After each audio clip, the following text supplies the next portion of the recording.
Peoples of the worldwide federated internet. What's good?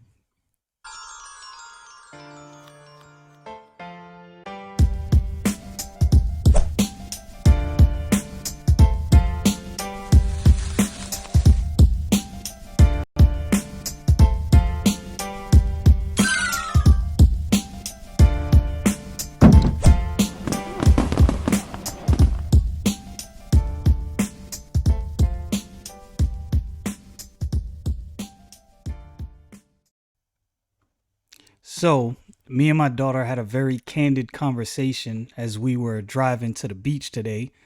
So, I asked her to share some of her thoughts, very candid.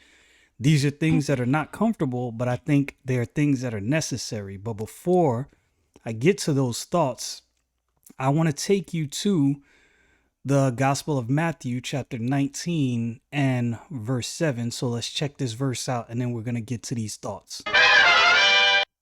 Okay. Matthew 19 and verse 7. They say unto him, why did Moses then command to give a writing of divorcement, and to put her away? He saith unto them, Moses, because of the hardness of your hearts, suffered you to put away your wives, but from the beginning it was not so. And I say unto you, whosoever shall put away his wife, except it be for fornication, and shall marry another, committeth adultery. And whosoever marrieth her which is put away, doth commit adultery.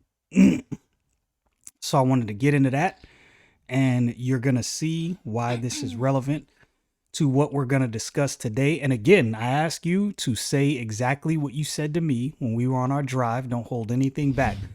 So initially, how this started, what was your question to me? I asked him his point of view on the Beyonce and Jay-Z cheating thing and how they stuck through it. Okay, yeah, and that was it led to a very good conversation.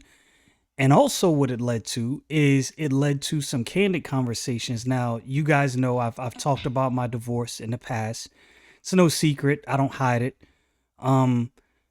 But so we got into a conversation about the effects of divorce on children, right? Because you might see the relationship I have with my kids. For those of you who know me personally, for those of you who are on my personal Instagram and you see how I interact with my kids, you know I love my kids.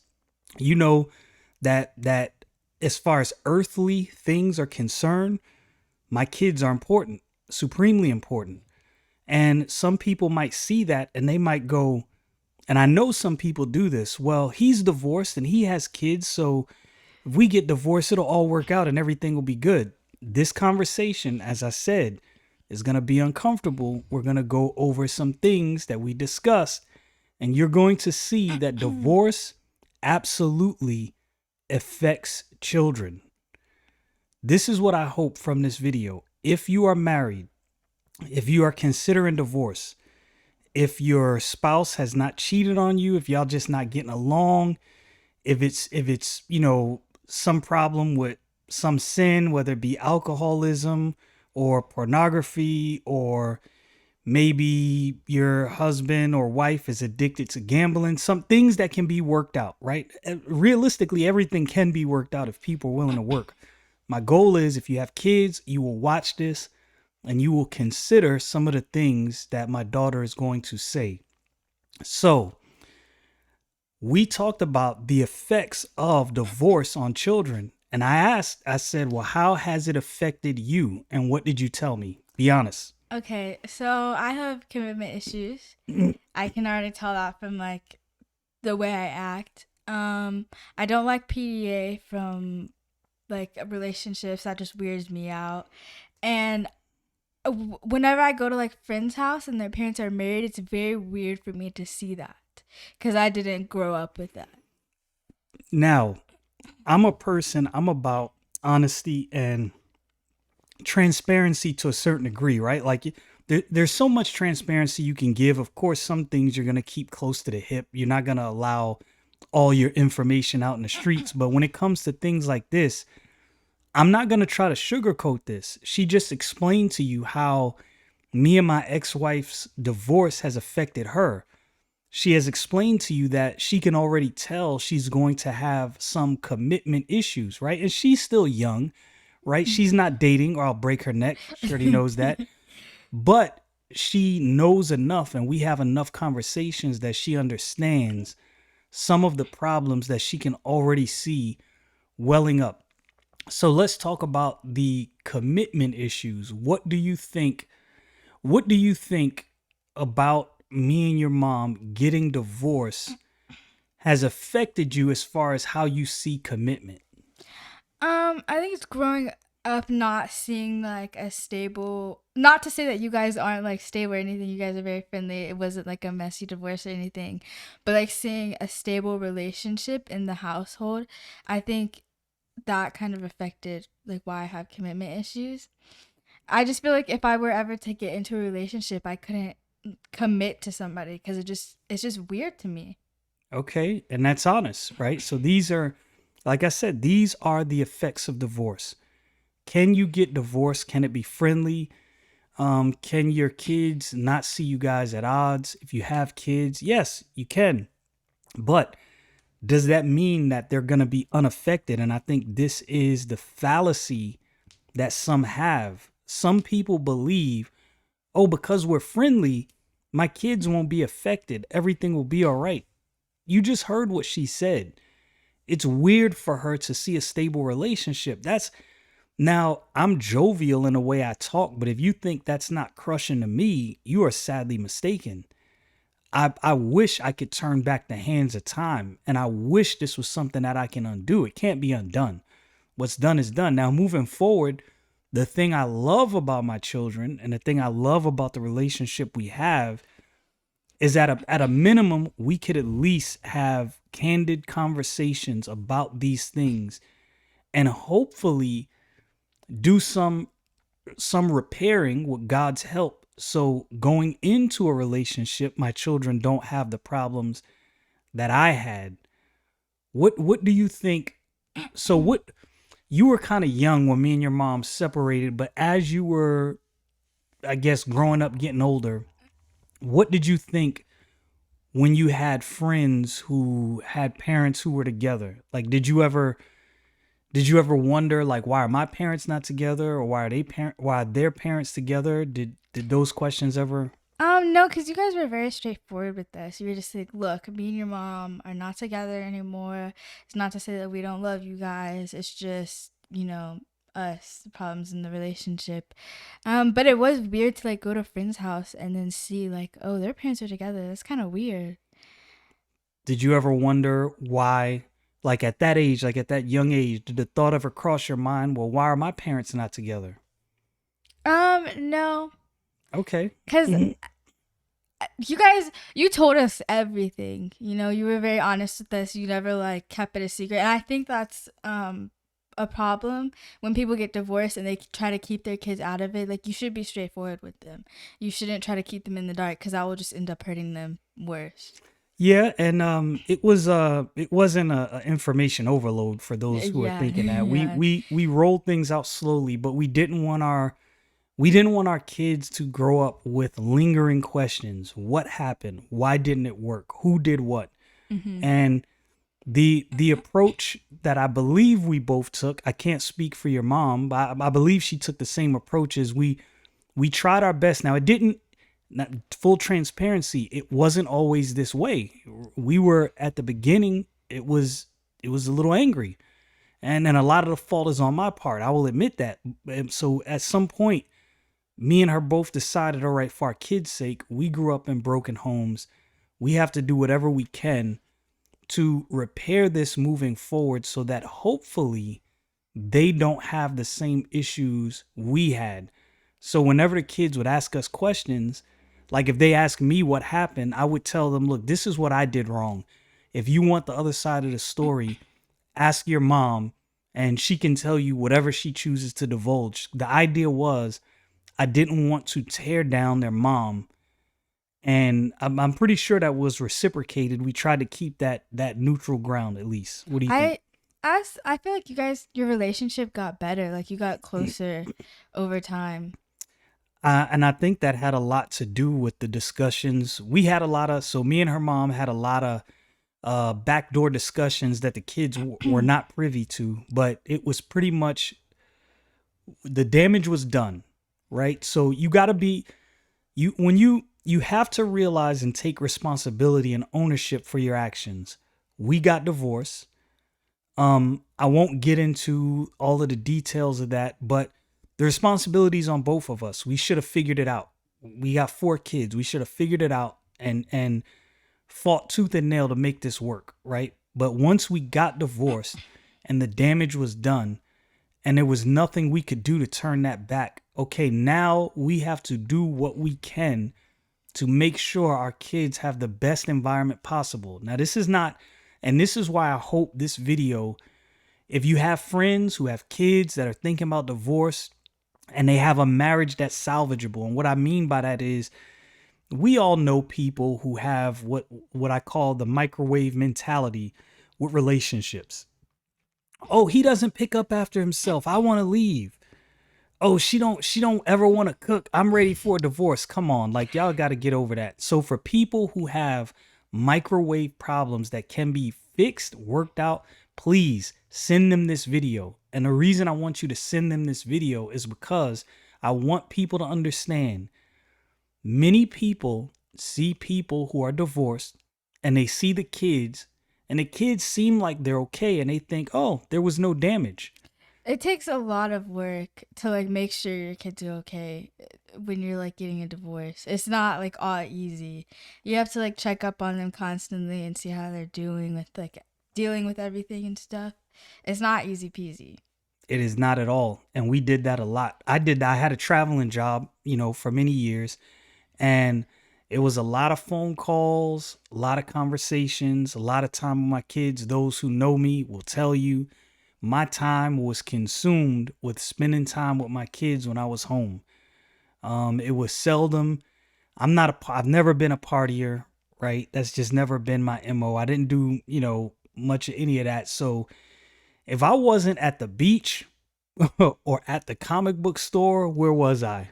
You were at home with us. They'll tell you that's what I was doing. That's what my time And was even consumed then, with. you would bring us along. Yeah, they were. So wherever I went, normally they were with me unless they were in school, or one or all of them were with me, and we, not necessarily spending money or anything like that, just spending time together, because I realized that being divorced, there's something that kids miss, and this is what I would implore everybody to realize. Children need both parents. That doesn't mean that a single parent can't make it work as best as possible, but you are sadly mistaken if you are under the impression that children don't need both parents. This is a family unit. This is the way God designed it. We read those verses. Because of the hardness of people's hearts, divorce was allowed. But the Lord Jesus Christ said from the beginning it was not so. One of the things we talked about in the car when she, admitted her commitment issues, I said, here's what I want you to understand. I would like for my children to find someone and get married and stay married. And the one thing I told her is nobody is going to force you to go to that altar and vow those vows. And those vows you take are not really to your mate. Those vows are to God, for better or for worse, till death do you part. And what did I tell you? If you're not ready to work through everything, and when I say everything, I mean everything, do not walk down that aisle. Do not say those vows. Because this is something you're doing before God. Mm-hmm. Do not take that lightly. And I will say this though, because we talked about this in the car too. If you're in a relationship that's like a danger to you and your child, then yeah, I definitely think that unless it could be fixed, I definitely think that you should get out of that relationship because you wouldn't want anything to happen. Yeah, and so this is my instructions, and it's hard. Look, humans complicate things that God made simple, and that's the bottom line. God made this simple and easy, and we complicate it. So what we talked about in the car is I would not expect a woman who's getting abused to the point of near death to stay in the house. Now, that doesn't mean I'm not necessarily advocating for divorce, because the Bible is very explicit. There's one situation where it was allowed, right? And that was for fornication. Let me read it again so I get it right. And I say unto you, whosoever shall put away his wife, except it be for fornication, and shall marry another, committeth adultery. And whosoever marrieth her, which is put away, doth commit adultery. Now, again, humans make things messy. That's very simple and very straightforward. I wouldn't expect this. So this is the instruction I gave to the best of my ability, and I'm not saying that this is the best instruction. If I was with somebody, let's say that was an alcoholic, I wouldn't divorce them, but I would remove myself from that situation and say, hey, look, we're going to stay together, but you need to get some help so we can make this work. Right. And that would be my instructions. If a woman is with a man that's abusive, like I said, to near death, well, no, nobody in their right mind is going to advocate a woman sit there and get abused and die. Like that doesn't make any sense.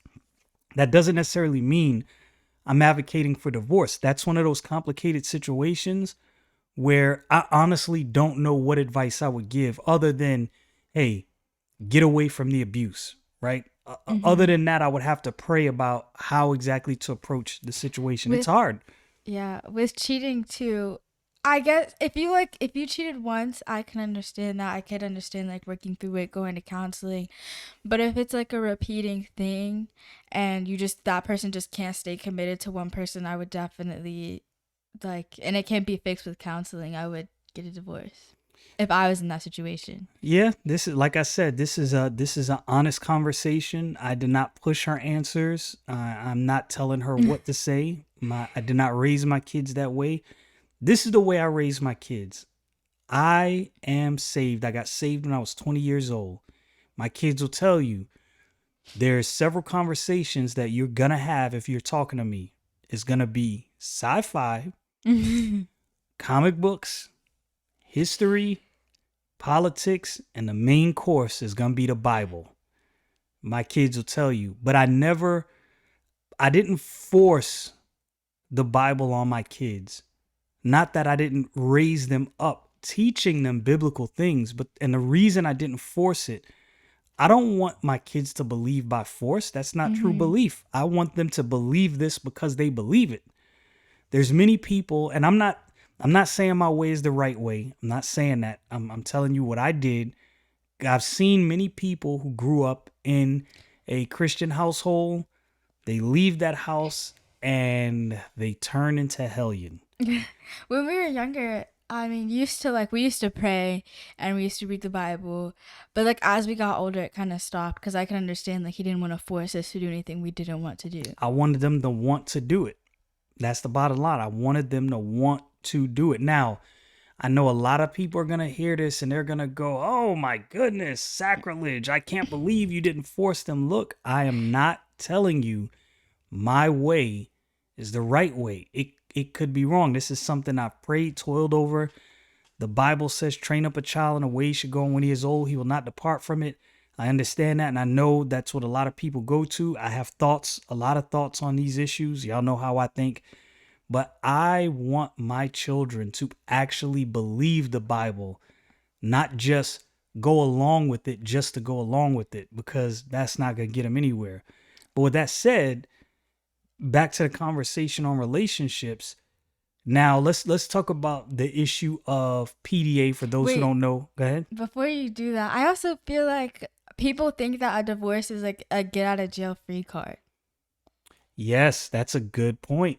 That's a good point. Like one wrong thing goes bad and then they're just like, oh, this is my chance to get out of this. Yes, and that is not people. We live in a microwave society. We want things fast. We want things quick. And the moment something doesn't work, we want to throw it away and go buy another one. Yeah. right? And a lot of people don't realize that one of my friends told me this before. You take you wherever you go. You take yourself. So you're not like, if the problem is you didn't solve anything. Yeah, you got out of that relationship. You're going to jump into the next one. And guess what you're taking with you? You. And if you are the problem, you didn't fix anything. You gotta deal with problems. Most people don't want to deal with that. Now, because I'm divorced, I had to do my best to try to teach my kids. And this is hard. This is hard because whatever then this is just me keeping it real with you. Whatever bar you set for yourself, I'm not going to say this is a blanket truth, but your children are normally going to set their bar a little below that. Right? So if the bar you have set is, well, I got out of this because it just wasn't working, but I hope my kids have a marriage that work. You're going to have to do a lot of legwork if that's your mentality. And I understood, even though I didn't want a divorce, I understood that I got a lot of legwork to do to try to train my kids up to understand the finality of marriage. People think marriage is temporary. That's a thought that most people have. The Lord Jesus Christ said in the beginning, it was not so. Marriage is supposed to be very, very final. People also take dating as like a joke too. Oh, let's talk about it. I think if I'm ever gonna date, I'm dating to marry. I'm not dating just to date. Like there has to be a purpose to the relationship. We have to be headed somewhere. Yeah, that's, I think that also plays into, like I said, the microwave society. Mm-hmm. Oh, there's so many options. I'm just gonna date to my heart's content. I'm not going to sit here and try to be self-righteous like I never dated anyone after getting divorced, didn't talk to anyone. I'm not going to sit there self-righteous like that. But the one thing I did do, especially for my kids, I didn't date around, right? I wasn't jumping around from person to person. I to this day, I haven't really dated anyone like seriously. And you know the reason for that? Some people think it's crazy. I felt like it was, I chose to have children. I wanted to have kids. And this is something I personally put on myself. I'm not telling other people they have to live this way. I felt like it would be unfair for me to date someone, especially while they were young. They're older now, so it's a little different. But while they were young, I felt it was unfair for me to devote my time trying to date someone and separate my time from them. They're already in a broken home.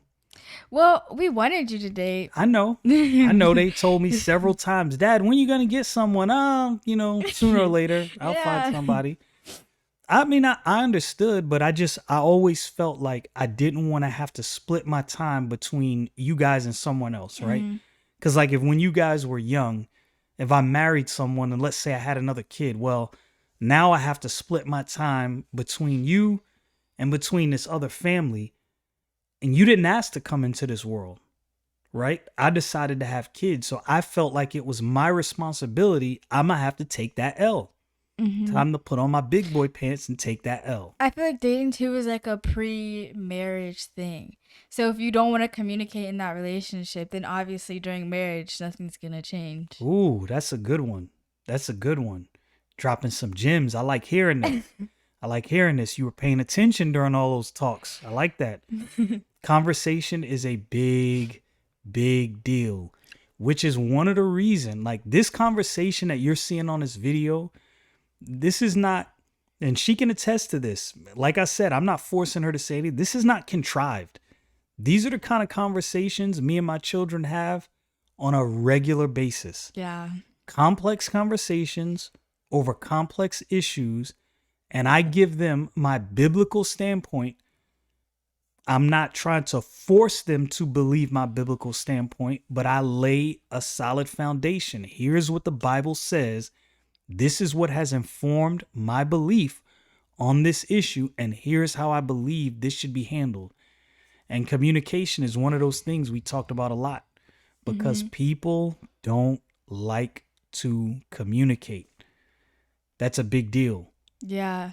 That's a big problem. What were you gonna say about PDA? Oh, so I was going to go into the issue of why for those of you who don't know, that's public displays of affection. So why do you what about the divorce gave you a I guess a negative view of PDA? Is it because you didn't see it and it was abnormal to you? Um, Maybe I think so. Cause I feel like if I grew up around it, it would be different. I mean, not to say if I get into a relationship, nothing is like we won't touch each other or something like that. But it's just like watching other people doing that is just weird to me. Abnormal Yeah. just because it's something you didn't see. Yeah. So there's things. So for any out there who would be considering a divorce, and like I said, if it can be worked out, especially if you have kids, work it out. Let me repeat that again. If it can be worked out, especially if you have kids, work it out. Please cut all of this getting divorced for any and everything out. Relationships are not microwaves.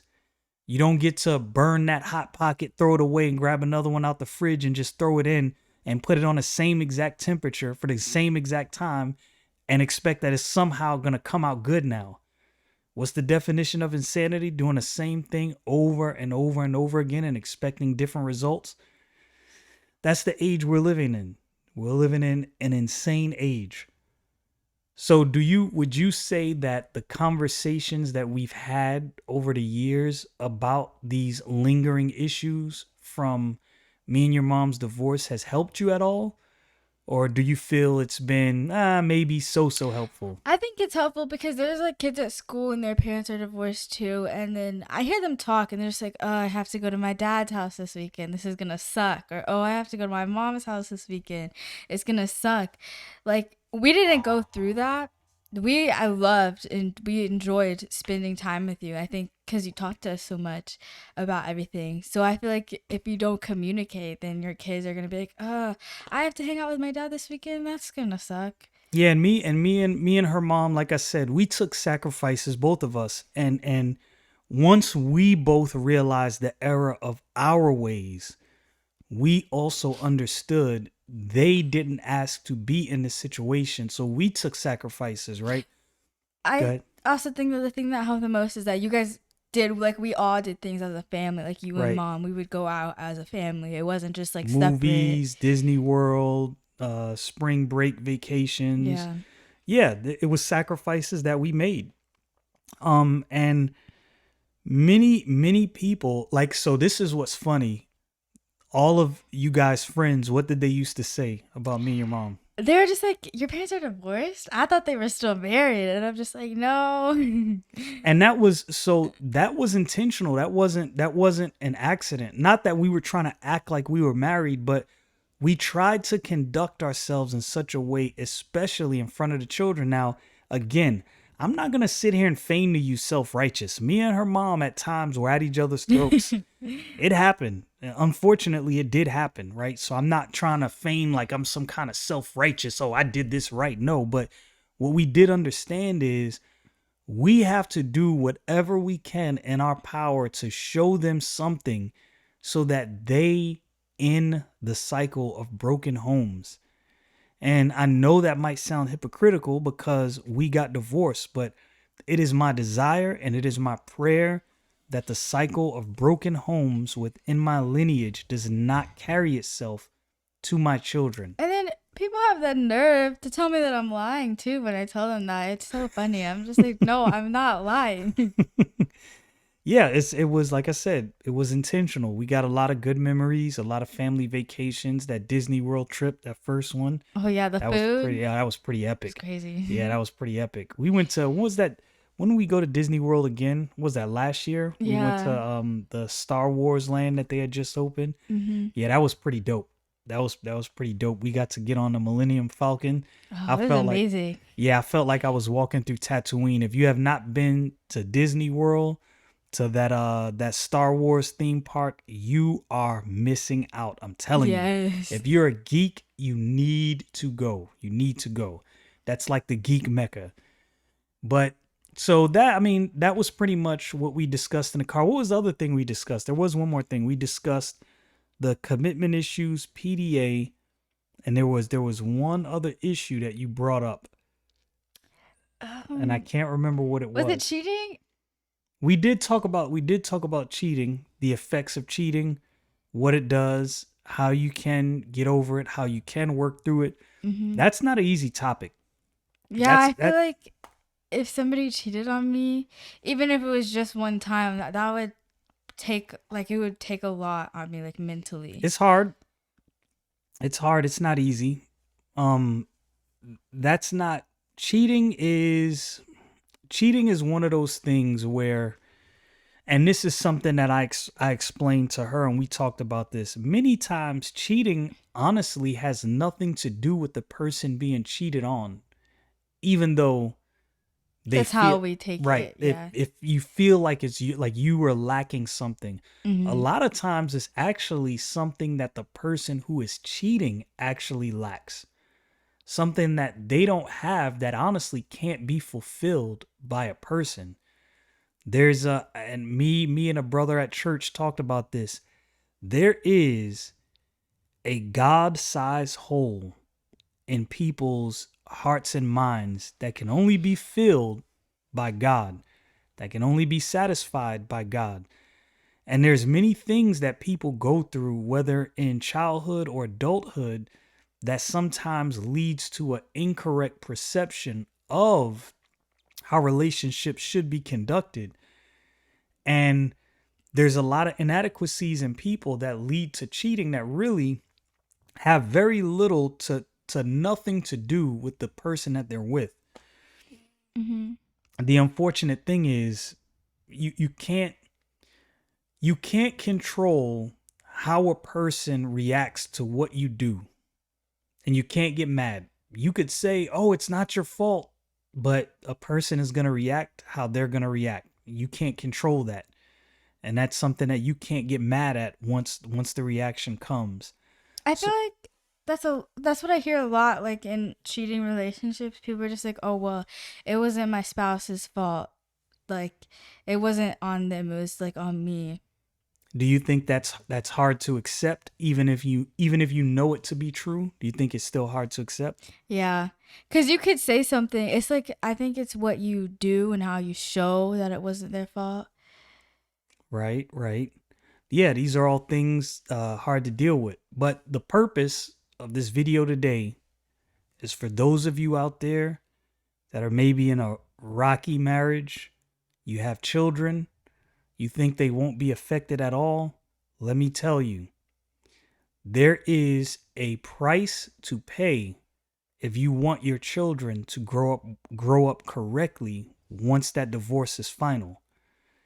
And there's a lot of legwork you have to do, and a lot of sacrifices you're going to have to make because of the void left by that broken relationship. Kids don't go unaffected. There was many years where I thought my kids were okay until they got older and we started having some of these candid conversations, and I realized, "Oh, yeah, everything is not good. This divorce actually affected them more than I knew." And it's nothing that you guys could have changed. I mean, we could have worked it out, right? So, and that's why I always say you have to be you have to be willing to accept responsibility when the responsibility lays at your feet. Mm-hmm. There's things we could have done to make it work, and I will never back down from that, and I will never use any excuse and make it seem like, "Oh no, it just couldn't work." Nah, it could have worked. Well, I think the real purpose of this video was to see me, because I know you guys missed me. You know. And on that note, y'all know what it is. Stay frosty, people.